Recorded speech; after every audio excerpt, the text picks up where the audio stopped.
Welcome back, everybody. It's Zach here, bringing you guys another fantasy football video. This one, I'm going over the best and worst wide receiver values across the three major platforms. I'm basing this off of the auction format, so I'm looking at a standard 12-team PPR league with a $200 budget. So that's where all these values are coming from. Obviously, you can adjust that for your league based off of whether or not you're in a 10-team or an 8-team or a 14-team league or half PPR or whatever.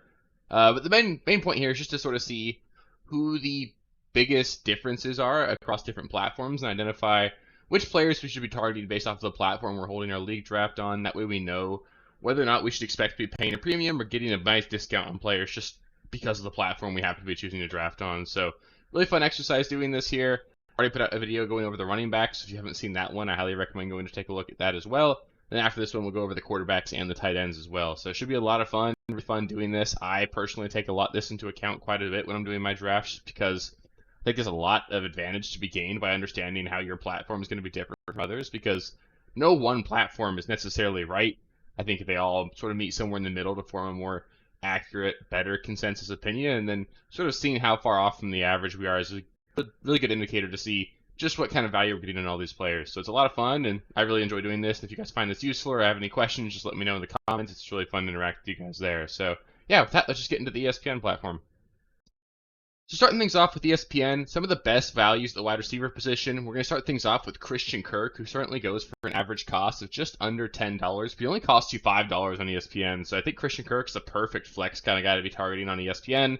A guy I'd love to have as my wide receiver 3 or 4, and he really comes super free right now. So I'd certainly be targeting him. Amari Cooper comes in at an average cost of $16, costs only $12 on ESPN. So I think ESPN is another great spot to grab him. I think $16 even is a perfectly fine price to be paying for Amari Cooper. He's probably going to be like a low-end wide receiver 2 this year, and if you're getting him for $12, I think that's really great value here. Rome Odunze, surprised to see him make this list just because I figured he'd be super cheap, but he does come in with an average cost of about $5. He only costs $1 on ESPN, so if you're going to take a flyer on him, I think ESPN's a great spot to do that on.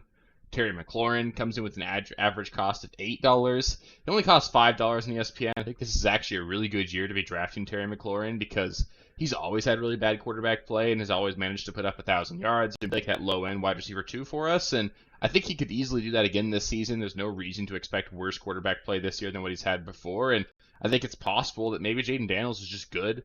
Maybe Terry McLaurin and him really connect. And if that happens, we do have a legitimate ceiling here. So with how cheap Terry McLaurin is, I think $8 is perfectly fine. And getting him even cheaper than that on ESPN is certainly something I want to target. And the fifth player on this list is going to be Brandon Aiyuk, coming in at an average cost of just under $28. He only slots in to cost $25 on ESPN. I tend to feel like Brandon Aiyuk's a little bit overpriced regardless, so I don't find myself going for him very often. But if you're going to, ESPN is certainly the best place to do it just because he has a bit of a discount there. Moving on to some of the worst values on the ESPN platform, we're going to start things off with a really obvious one. It's Michael Pittman Jr. He comes in with an average price tag of $27, but costs $42 on ESPN. That is an insane $15 difference. I can't justify drafting Michael Pittman on ESPN at all. $42 puts him right up there with guys like Chris Olave, and there's no reason he should be costing that much. So Pittman should not be drafted at all here. I think it's just way too expensive. On top of that, Amon-Ra St. Brown comes in with an average cost of just over $53. You'd expect to be spending $63 for him on ESPN. I even think $63 is perfectly fine. I just would like to note, of course, that this makes ESPN the worst spot to do it. So if you're going to draft Amon-Ra, ESPN isn't exactly the best platform to be doing that on. Davante Adams comes in with an average cost of just under $35, but costs $44 on ESPN.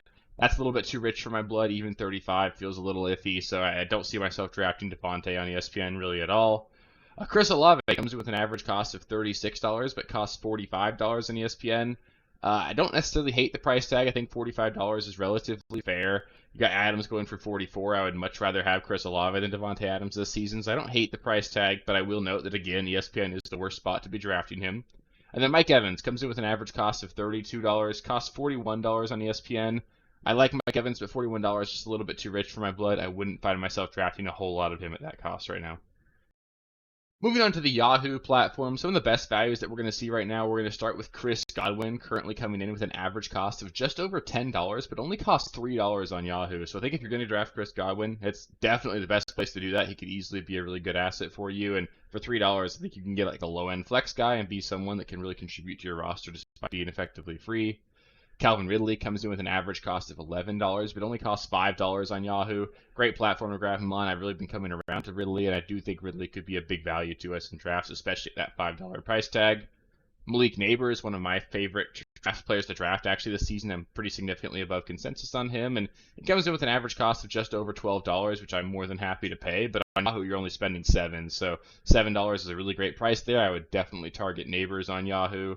Zay Flowers comes in with an average cost just under $14, costs $9 on Yahoo, so that's a great value. I think $14 is right around how much he should be going for, so hitting him for $9, I think that's a really great value for a guy that's probably going to be like a high-end wide receiver 3 for us this season. And then Keenan Allen comes in with an average cost of just under $11, costs $6 on Yahoo. I think that's a really great price.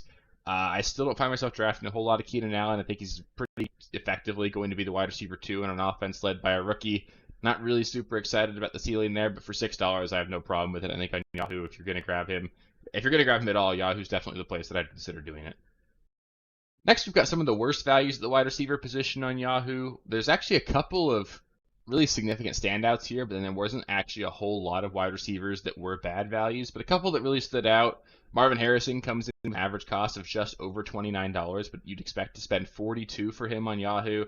I don't hate the $42 price tag, but $40 is a lot. It's definitely the worst platform to draft him on, so I would look to potentially pivot elsewhere on Yahoo.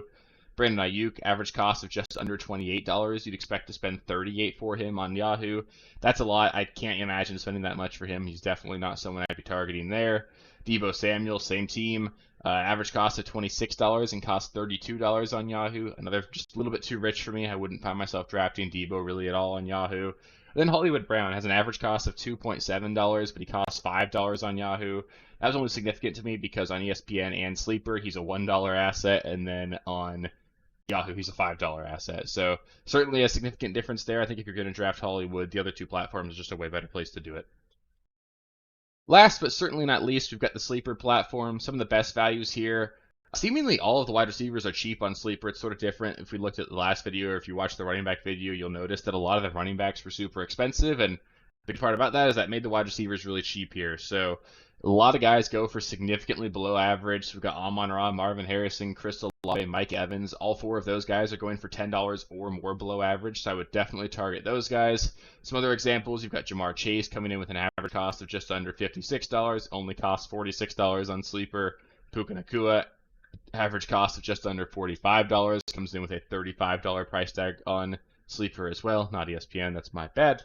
But basically what this is saying is it just makes a lot of sense to go pretty wide receiver heavy early in Sleeper. Even like all of these top tier wide receivers are coming into the discount once you get past CeeDee Lamb and Tyreek Hill. So I think those are definitely the wide receivers that I'd be super targeting early on in these drafts, especially on Sleeper this year. And then finally, we've got some of the worst values in the Sleeper platform. Very few wide receivers actually came in costing less than average on Sleeper, or costing more than average on Sleeper. Like I mentioned earlier, a lot of the wide receivers did show up relatively cheap on this platform, but some that stood out, we've got Christian Kirk coming in with an average price tag of $9.7. You'd expect to spend $17 for him on Sleeper, so it's a really great value for us on ESPN, really bad value for us on Sleeper. I wouldn't look to draft him on Sleeper very often. Rome Odunze made this list as a great value on some of the other platforms, but he comes in with an average price tag of $5, and that is effectively all just because of Sleeper, him costing $10. Chris Godwin comes in with an average price tag of $10.3, but he costs $15 on Sleeper. Definitely way too high for me. I wouldn't be looking to spend that. Jaden Reed makes this list here, comes in with an average cost of $6, but you'd expect to spend $10 for him on Sleeper. 10 is like right on the high end of what I'd consider paying for him. Like I would prefer to look elsewhere, but I don't think it's the worst value in the world. But again, Sleeper is definitely the worst platform to be drafting him on. And then Jordan Addison comes in with an average price tag of $5.3, but you'd expect to spend $9 for him on Sleeper. So I would not be looking to draft Jordan Addison on Sleeper very often this season.